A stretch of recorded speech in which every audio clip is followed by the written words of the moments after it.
Good to see you, Celeste. Thank you. All right, It's a beautiful day. It's a beautiful day. We're out in the family plot garden. Yes. So what are we going to learn today? Well, I thought that we would take a little bit of time to talk about harvesting seed from our vegetable gardens, right? We're getting late into the season. Some of our plants are kind of passing their prime. Yes, they're trying to hang on. They're We've got a few more weeks until frost. And so we thought that it might be fun just to talk a little bit about harvesting seed from vegetable plants, things to consider and how to do that. All right, Does that sound good? That sounds real good. Okay, so the first thing that I like to start with talking about saving seeds for home gardeners in vegetable gardening is the fact that if you are growing plants that are hybrids, if you save seed from those, they're not going to come back true to type.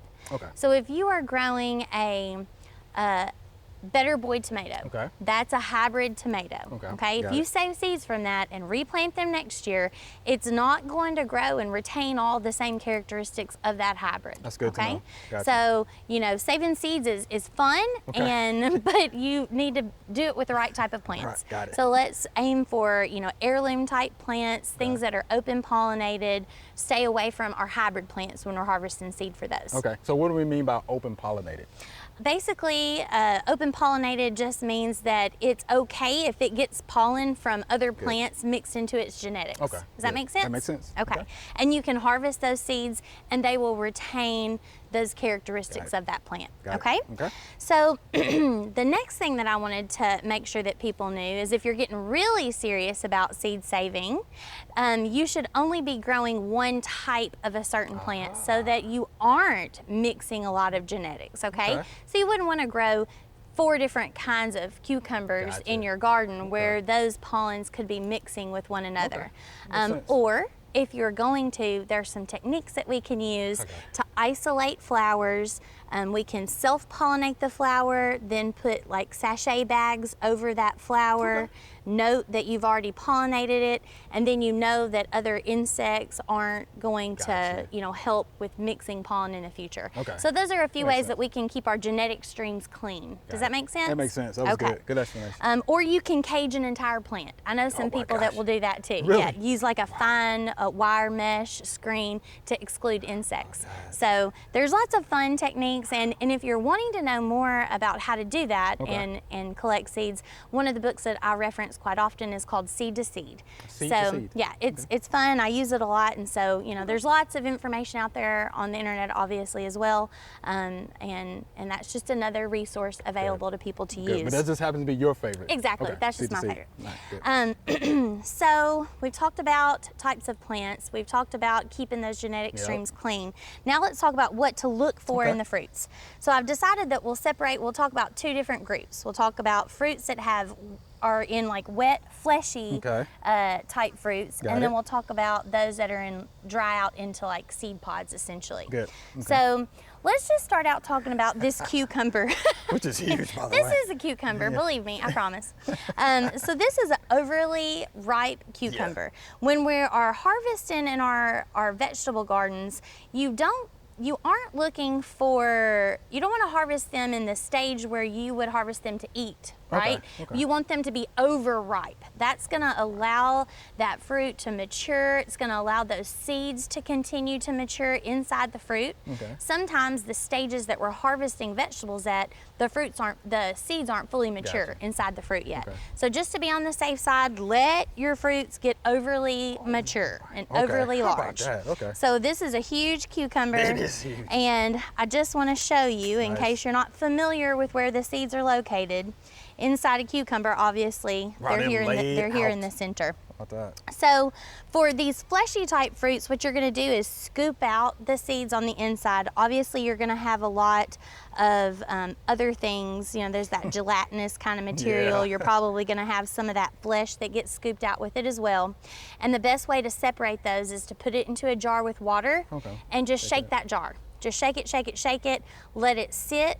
The viable seeds should sink to the bottom. You can skim off any of the extra trash stuff that's at the top.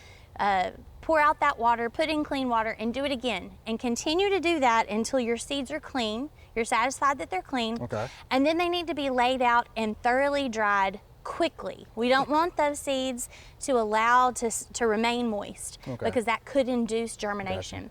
And what we're trying to do is make sure that they have a very low moisture content for storage. So you could dry them on a paper towel, but what would be even better is if it was laying on a breathable surface. Think a wire mesh screen. Have you ever seen those things you can lay out to put like your sweaters on to dry that are mesh? Like that would be a perfect example because you have airflow on the bottom, airflow on the top. Gotcha. So that's the basic process for how you would treat these fleshy vegetables. Now, some fleshy vegetables require fermentation to help those seeds be viable. So let's think about a tomato when we're talking about natural fermentation. If we were to allow a tomato to do its own thing, it's going to drop this fruit and it's going to rot, right, in place on the ground. Those seeds, as this fruit rots, this are undergoing fermentation inside this rotting fruit. So that's happening naturally in nature. Then those seeds that are in place, I know that folks have had tomatoes that just pop up from seed in the garden.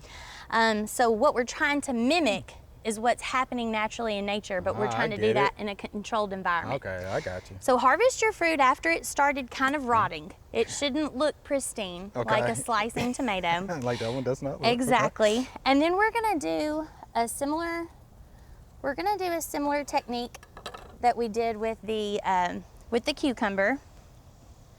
This tomato doesn't have tons of seed. It's a very fleshy type tomato. There's a few in there. Yep. But you just go around and you'll scoop out those seeds into a jar with water and you'll just shake, shake, shake, shake. And then once you get all of the debris cleaned off, you're going to leave them in that water and allow them to ferment. The amount of time that they need to ferment is different from fruit to fruit, and some don't even require it. So, you know, you've got to do your research on whatever the vegetable group family is that you're trying to deal with. But just know that you can allow it to sit in that water in an airtight container. That's the key. It won't ferment if it's not an airtight container. And just allow it to do its thing. Once you've passed that period, you can drain the water off, lay them out. Again, make sure they're thoroughly dried, and then they'll be ready for storage. Okay, got it. Does that make sense? It makes sense. This is good. This is really good. Okay, so now we're going to talk about some fruits and vegetables that might appear fleshy at first, right? But if they're allowed to remain on the plant, they dry. So this is actually what you want to do. If you want to harvest okra seed, you would not harvest the okra green and take it in and expect the seeds inside this okra to mature. Oh, look at that. Okay. See, these seeds are much too green. Okay? And one way that you can test if a seed is too green or dry enough is a smash test. If you smash it and it actually smushes, it's too green. It should shatter. Yeah, it should shatter if it has reached proper dryness. Okay, yeah, you're right. Or it may not smush at all, and then you know you've reached a proper dry. Okay, gotcha. So just allow that pod to remain on the plant as long as possible until you see it start drying out like this. And then you can see right here how this seam has already started to crack open. That's called dehiss. So that seed pod is naturally starting to open itself up. It wants to let its seeds out. So you got to keep an eye on it. You want to leave it out there long enough to dry, but not long enough to drop its seeds. Wow, I learned a new term, dehiss. Yeah. Look at you. And so look, we're just popping it open, and you can see each one of these long corridors right here holds a row of seeds. So that's kind of neat for okra. But as we open it up, oh no! Oh yeah, and they start to fall out a little bit. They start to fall out. Maybe I can get a better picture here. So we can see here, try to squash that okra seed. That's hard. Oh, yeah. There's no way that seed's not gonna smush, right? That's hard. So we know that that has reached proper dryness. It's going to be super easy to separate and collect this seed, and we know that that is the stage we need to do that at. Same principles apply to like beans and peas that we just talked about with the okra. Allow them to stay on the plant till those pods begin to get papery. When you shake the plant, you should hear rattling, and you know that it's ready. Got it. Corn is the last one that we want to talk about. It's a little different.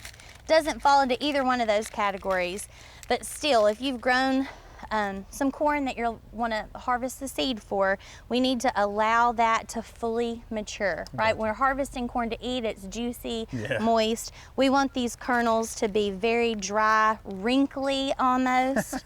Try to smash one of those. Oh. See if it'll. It won't smash. Not even close. Yeah.